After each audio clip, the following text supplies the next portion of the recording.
I actually owned one of these boats myself a mere 46 years ago. How do you like that? If somebody is interested in finding a great little local PHRF race boat, a little family cruiser to take off and go someplace and have some fun, this would be an interesting boat. This is one of the good ones.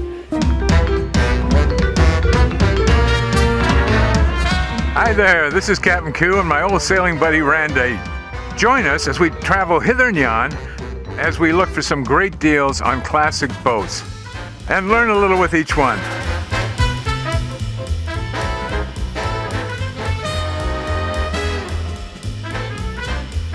Randy, where are you, buddy? Where are you? Here you. I'm hiding. Here I am again. We keep finding each other, and today we found each other in Bridgeport, Connecticut, and we picked the sunniest day this week. That'll give you an idea of how bad this week has been.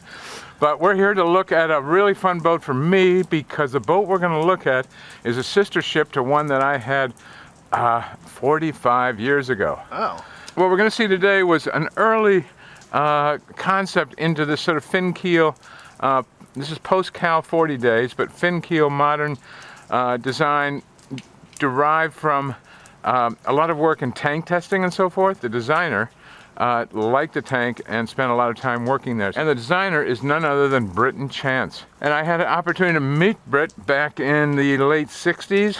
I originally bought one of his 30-foot boats called a PT-30, built by Plastron down in Texas.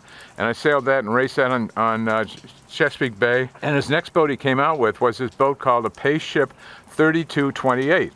And the 32 stands for overall length, the 28 stands for her waterline. And it was designed to the 3/4 ton international rule, which is a sort of a one design cruising boat rating. And they have a 1/4 ton, 1/2 ton, 3/4 ton, and 1 ton. He designed this boat and had two people, Paceship in Mahone Bay, Nova Scotia, and also Chantier Henri Vauquier in France, built a series of them too. A total of 41 boats were built. The boat we're going to look at today was great fun for me. I had it and sailed her up in Maine. The current owners have sailed this boat as recently as November 21, and they took her out for a sail, and they said the motor worked, and many of the instruments worked. This boat, you could buy it bare with just some cruising amenities to it, or you could add the racing package, and that added everything from extra tracks, spinnaker pulls, lightweight super spar. So what do you say we go take a look at her bottom and see what we see that's new and different? Check it out. Here's Britt's idea of a hull, and he's got a nice little deep cut here to get you started in the water, and it doesn't cut way back here like some boats, but you got a little bit to help tracking purposes. And then the hull takes an interesting shape.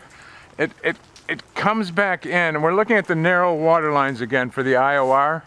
You see, so he's got a bit of tumble home, but it expresses itself differently than some where they just roll the top sides down. Then the hull comes down and flattens out underneath here, and then has a nice run aft, and her buttocks, she gets very flat underneath there, you see. So she should be a bit of a tiger going downwind. Serious through hull fittings here. Look how well those are flush. This is a racing boat. Now we did have somebody ask us, why don't we shoot a full blown out racing boat? This is what this is. Another flush through hull. It's just really... Tell me about this keel shape. I think he just felt that this would sweep back, be a little easier entry coming in into the waves and so forth. And it sets the center of effort for the keel right where he wanted it. This is a really fun race boat, okay? And I would, this boat's particularly reasonably priced, and it'd be great to buy it, clean up the bottom, clean up the inside of the boat. She's a little dusty inside, so to speak, and take a look at the sails and go have a ball. Now, talking about the sails, as we mentioned earlier, I think that this boat still has hanked-on sails, and people may not know what that even is anymore. But at the leading edge of the Genoas, there's a little snap hook, and that just goes around the wire, the head stay, and you put another one on, another one on, another one on, and so forth, and then you haul the sail up, and the sail is kept tight by the halyard, and it's kept close to the head stay by these hanks, they're called. So it's kind of fun. Somebody wants to learn how to race and sail a boat properly. learn how to hank a sail on sometime. It's got a 30 horsepower Atomic 4 gasoline engine, which I like in a boat this size because it's not going to shake your teeth out and it's going to be quiet and not smelly. The venerable old Atomic 4 has been around for so many years, and there are people you can go to that you can find every nut and screw to help repair or replace parts on that engine. Now it's got a little shaft coming out here, and look at this cute little prop here. This is a little Martech folding prop, and it's the 2 blades. If this was turned sideways, one of these could just fall open, right? Yep. Because they're not geared. So sometimes before a race, a volunteer crew member Not so volunteer.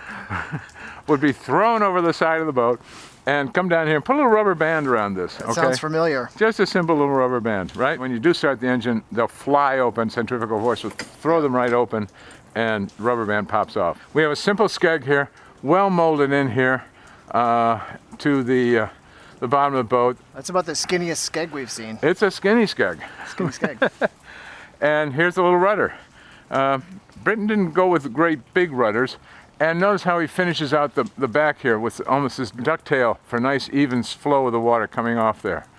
Again, another through hull there, flush to the hull, and of course the exhaust, which you can't make that flush very well. Noticing a little flare out on the keel, which I don't think I spotted before.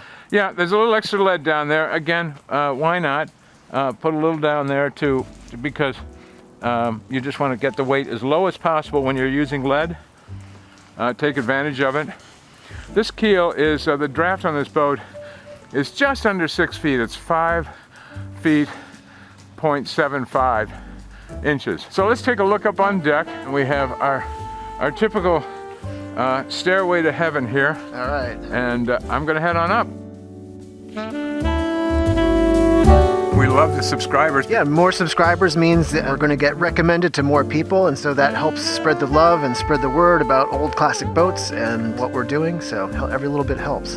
Thanks again. Up here on the bow, and I thought we'd start here today because it's kind of funny weather. Now the first thing you notice up here is there's no roller furling unit on here. Oh yeah.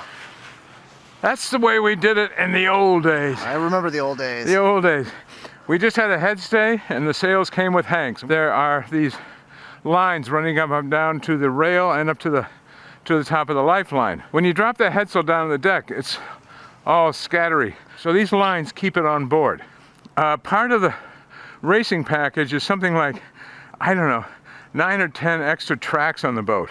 And here's a track right here for the, this was used for the staysail for when you're carrying your chute. Yep. It has a baby stay here forward on a track. You see that right down there. And that's for keeping the mast in tune. It's a fairly lightweight spar. The baby stays just to counteract the... It's helped control the bend in the mast. It's very clean up here. And the one thing about these cambered decks, they're kind of funny when you're standing on the dock, but when you're on the sail, that means when you're on the high side, it's a very flat deck. Now this boat has all molded in non-skid in the working areas, and it's sort of a light pale blue. Now these are Goyot hatches, which are French. One here, one on the underneath the boom there. The mast is loaded with all sorts of lines here. Here's a double line here to hoist up your spinnaker pole. And this has got a big spinnaker pole and a big spinnaker for the boat her size. Here, look at the pole down here. Yep. The J dimension of this boat is 13 feet, so that's how long that pole is. The little short pole, do you remember what that is? That's a little whisker pole, right? No, it's a little reaching strut. Oh. That's a reaching strut, so when you've got the spinnaker hard on the headstay, the spinnaker is all out this way, right? The guy that's controlling the pole, that's up here like so, comes out, it's going to rub against the shrouds that are right beside you here. Yeah. So what that is, that's a standoff. I love all this stuff because this is really good old-time racing things. The boat came with twin Genoa halyards, and it also had twin spinnaker halyards too. That was part of the racing package, because when you're racing, you raise one sail inside the other one and then blow the bigger one that's already up there, take that down. Yep. So you need two halyards, so two spinnaker halyards, then you've got two wired Genoa halyards hoist. Really nice looking spar, but small. It's a small spar. One upper shroud here on each side, and that's trimmable down here at the turnbuckle. How do you trim it? Oh, just by the turnbuckle itself. You can pull this up Let me see that. Ah, there we go. Okay. So you just change the, screw this up, turn it up one way or the other until you get the right tension on your shroud. It's got the Norseman fittings on here too. It's not swedged. So everything was done for racing, for speed. Now here's your vang right here. It's not solid, it's not a big tube. It's just a 4-part tackle, Schaefer. Also in that package, you got all the lines and winches necessary to trim just about everything you can from the cockpit. She came with Variant 24s and 20 winches here. They're not self-tightening, they're aluminum again for keeping the weight down. Now molded in underneath each of these bases here is a slab of aluminum. So these are tapped into that aluminum. And I mean, that's so much nicer and better, and it's gonna be a drier setting. We got a couple of little, places to put, back in my day, we put our cigarettes in there. Like father, like son. Think about it. And it's got a little fiddle on each side, but also you put a winch handle in there. Although she does have 2 pockets for winch handles down below in the cockpit. The engine instrumentation, I feel sort of dry, is right here in front of me. And as the helmsman, you're going to steer the boat like so. Now you're going to have a couple crew. If you're racing, you might well have a couple of crew sitting up on the windward rail. This boat does come with a Dodger, so if with this tiller up here, you're sitting behind the Dodger, and you're going to be dry, and you're going to have a good experience. Did you ever sleep in this cockpit? Oh, you can, sure. We've got beautiful roller bearing cars you can see down here on this inboard track. Look at those. That's really a nice looking adjustable car, but lightweight, and the Variant 20 backups for spinnakers. And you've got cam cleats here to grab the line when it comes off the winch. Here's the old perforated aluminum rail. This goes down, and this is bolted with stainless bolts right through the deck and the hull flange. What do you think of these turnbuckle covers? The turnbuckles use cotter pins go through them, and you put it through and then you spread them, and sometimes people don't spread them well enough, and so you tape it. They're not easy to get to or get the tape off if you want to make a change. So these will just slide up and down out of the way. It's a good idea. This one is also set up here to take the man overboard pole, which is right beside you. The man overboard go here, and if you look up the backstay, you'll see another tube side up there. So basically, the man overboard top of the pole would go in that tube on the backstay, and the base of it would sit in this little catch down here. You just pick it up here and throw it right over the side. Here's a manual backstay adjuster. This is kind of neat. It's just going to turn the turnbuckle inside here, and it will pull this backstay down. And that's in lieu of a hydraulic unit. Good beefy tiller here, and when you're racing on a boat like this, they put a little extension on. You know what this is for? This is so the helmsman can park his butt in this little area right here to weather, sailing up to windward, and that's going to just like a dinghy sail. Looks like there's an set up for an autopilot, a tiller autopilot, yep. And this would go to a fitting over here some way and give you the chance to have the boat steer itself. Yep. And it's set up on a little rail here. I think it's time to go below. Oh, it's about that time. I think you're going to be surprised down here. 32-foot boat, you're going to like this. All right. Come on down now. What do you think? Ooh. This is a pretty roomy 32-footer, isn't it? Yeah, it's beamy. Feels beamy. Now, to be honest, she does have a 28-foot waterline, so that's where you get the room in the boat. She has a 10-foot beam to her. There's a pilot berth up here right now. We've got some stuff in the way of it. But just look at this for a second. Look at the width on this, complete with a lee cloth underneath here that will come out, and we've got more block on stuff. And you will tie that up to clips at various ends of the. Somebody wants to know what a lee cloth is. Here's a really good one. Super cozy on a starboard tack. Oh, you're going to be in there. You're not going to go anywhere. We have a really full size. Nice and smooth. And it does come right out, right, exactly. Behind all of these, there's storage, like we see in so many. You flip them down, tons of storage. And so this is good size right here. Plus, when you're seated here, you can access this table a little bit, but you've also got the big U-shaped saloon table. And this table will drop down and give you a double. Here's the grid work that's glassed into the boat, and it's really solid. Here are 2 of the stainless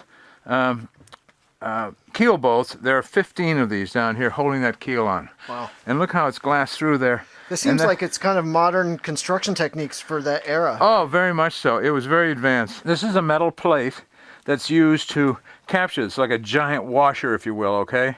So the bolts come up and the nuts go on and they're tightened down and the thing's in place. So it's an amazingly strong grid system to the boat. How do you drain the bilge? Well, you see these holes right here? Yep. Those are called limber holes, basically. In a wooden boat, they'd be small holes that would go through the frames of the boat. And sometimes, if you ever look in a wooden boat, you'll see a little piece of chain down there running from one end of the boat to the other. And one end of that chain will have a little bungee cord on it. So sometimes you get stuff in there. So you want to loosen it up. You pull on that chain, and it loosens it up and flows, gets the water flowing again. Like flossing your teeth? It's a little bit like flossing your teeth, yes. Here's more of the grid work, and here's a bilge pump. So any of the water in here, you see all the different little avenues, the way the water gets to the whale here, and that's going to suck the water out of the bilge right there and through this big exhaust pipe. One of the drawbacks to these shallow, flat-bottom boats is the depth of the bilge, because you know, if you got a lot of water, it's going to slop out.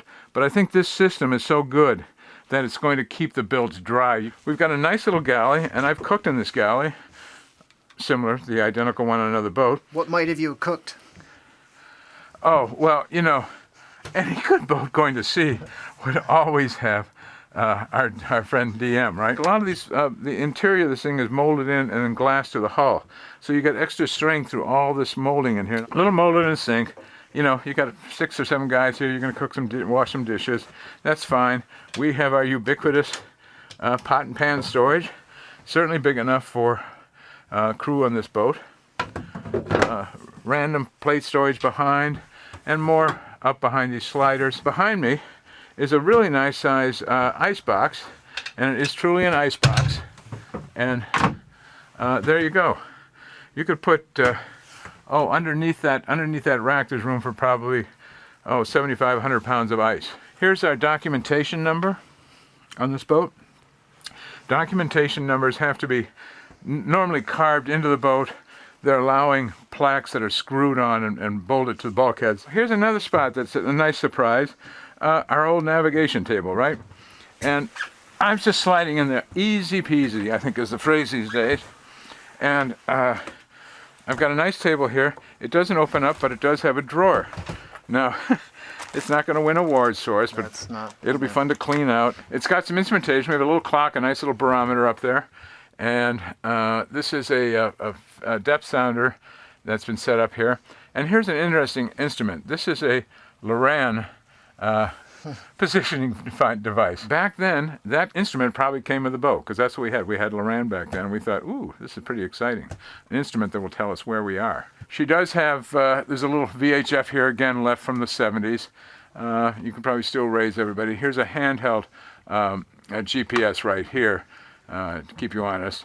And they've got a knot meter in here, and this is a remote section. Have the impeller down in the hull, and then it would send it up to one or another device. And I know there's a rack of gauges right over the companionway. So I'm also sitting on the quarter berth here. I could swing my legs in there and be very comfortable sleeping back in this quarter berth. This is highly accessible. These are fuse breakers for your lights and for various anchor lights, running lights, and so on. And right here we have the battery master switch, which is set to off. It has 1, 2, or all settings on it. So if you want to, usually people keep the 1 for a starting battery. So you turn it to 1 to start your engine, turn it to 2 to use the house lights, or if you want to charge the engine and the house lights, turn to both. I bet you want to see the engine room, right? I kind of do. We like to see engine rooms. We do. Okay, well, I've got one. Look how easy this is. Whoop! There's the engine room. When you look at that, it actually looks pretty good, doesn't it? There's not a ton of rust on it. Not a lot of corrosion or anything. The plug wires look good. And there's also some side opening hatches in there too that allow you to get to it from the back end of it. Also, one on the starboard side there to your left. Yep. And I think you can get to it from the cockpit lockers. Look at the plumbing in there. Look at the wiring and everything. It's pretty nice. Headroom in here is about 6'2" normally, but as you notice on deck, the deck does drop down. So there's a little bit of a low spot here. If I took my hat off, I still would barely touch the ceiling. And right in front of me is a nice little head. Come on in here.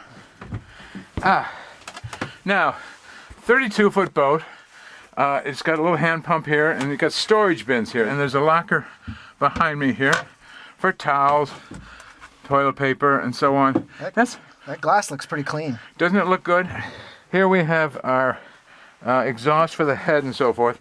I think one problem you might have with this boat is you might have to rig up a bit of a holding tank. Or you could go composting. Or composting would work very nicely, exactly. Now, there is no shower in here. There's no grate for a shower. We do have the thwartship's head. Is it a twofer? A twofer? It is not a twofer. This is only a one-fer. Oh. Yep. It's very small. Yeah, see, it's very small. But let's see if I fit in it. No, I don't even fit in it. I don't think very well, do I? No. It's slightly tight, so when you're in there and the boat's moving, you're not going to get thrown about. We're up in the forepeak, and we have a hanging locker. I'm sort of standing up. I'm leaning a little bit, but underneath this Goyo hatch, I've got pretty close to full standing headroom. I just took my hat off for a minute to test this height for Randy, and I've got thick sole shoes on. It's probably, it's 6 feet. Look at the head of the V-berth. What do we see? Oh, square feet. This particular boat's all set up with some nice fresh canvas fabric on the cushions. One thing too, while we're here, you can look at the fabric on the side of the hull. That's what they did on the boat originally. It does a job. It covers up the fiberglass, and it's a lot less expensive than putting in lengths and lengths of ceiling. So, anyway, Randy? Yeah? Think I should try this berth? Oh, I think so. Contractual pillow. A pillow. So I'm going to try this and just see how comfortable it is, and if it felt the same way it did 54 years ago. 45 years ago. Okay. Here we go. Oh, yes. You know, it's nice to know that some things never change in this world, you know? This is really pretty comfortable. I could sleep here. I think you're going to. I think I'm going to. Well, you think we should buy this boat? I think you should. I'm going to buy this boat. Good night. Good night, Randall.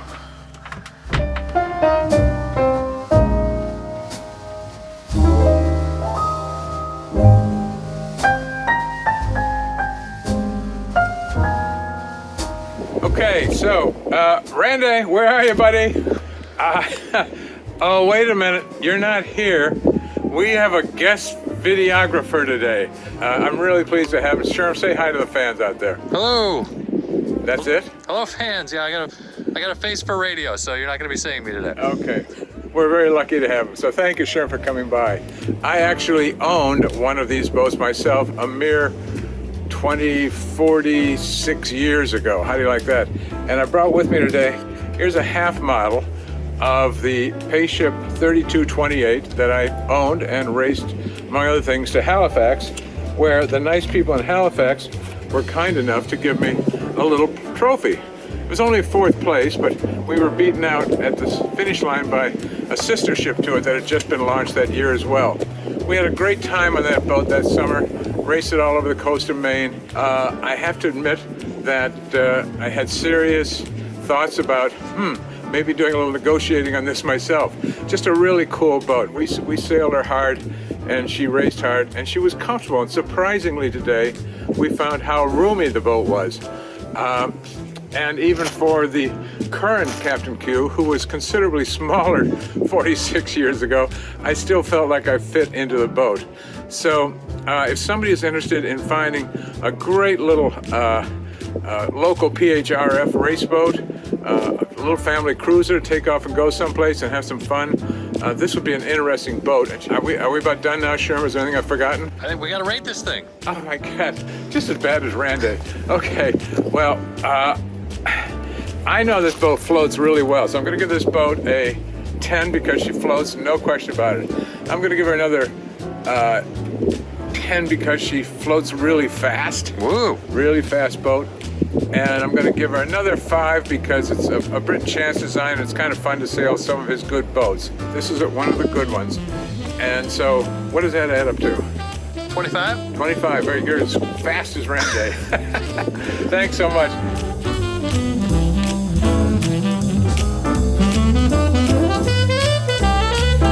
If you like what you see, please hit the subscribe button.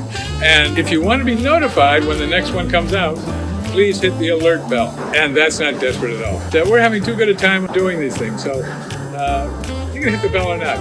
Randy, how would I ever find out what's coming up next? You can follow us on Instagram here Yeah. or Facebook here. We'll have little previews of what's coming up on our next episodes a little bit early. That's pretty cool. Previews. You all join me. I'm going to Instagram right now, and I'm going to find out what's coming up next week. Thank you very much. You know, Instagram's not a place.